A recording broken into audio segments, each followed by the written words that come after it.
ভারতের উত্তর পূর্বাঞ্চলীয় রাজ্য আসামে মুসলমানদের বিরুদ্ধে প্রকাশ্যে যুদ্ধ ঘোষণা করেছে মুখ্যমন্ত্রী হিমন্ত বিশ্ব শর্মা। গেল মঙ্গলবার তিনসুকিয়ায় সাংবাদিকদের বলেন, মিয়া মুসলমানদের ভোট দেওয়ার জায়গা ভারত নয়, বরং বাংলাদেশ।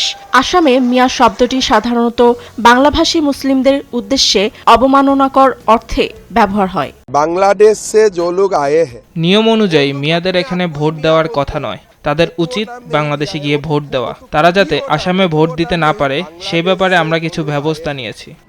নতুন রিন গভীর থেকে পরিষ্কার করে কাপড়কে রাখে নতুনের মতো উজ্জ্বল। নতুন রিন অ্যাডভান্সড পাউডার। वो लोग अपने आप को ही मियाँ बोल। এখানে ক্ষান্ত হননি কট্টর হিন্দুত্ববাদী এ নেতা। মুসলমানদের যে কোনো মূল্যে আসাম ছাড়া করার নির্দেশনা দেয়া হয়।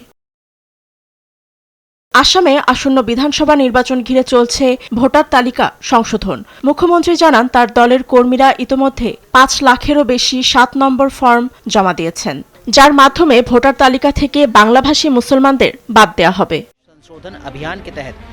যদিও হিমন্ত বিশ্ব শর্মার এমন সাম্প্রদায়িক ও উস্কানিমূলক বার্তায় ক্ষোভে ফেটে পড়ছে বিরোধীরা।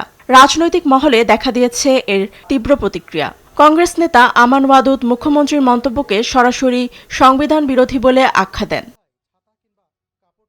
রাজনৈতিক বিশ্লেষকরা বলছেন, নির্বাচনের আগে হিন্দু ভোট ব্যাংক সংহত করতেই হিমন্ত বিশ্ব শর্মা বাংলাদেশি কার্ড খেলেছে। নিউজ ডেস্ক, দেশ টিভি।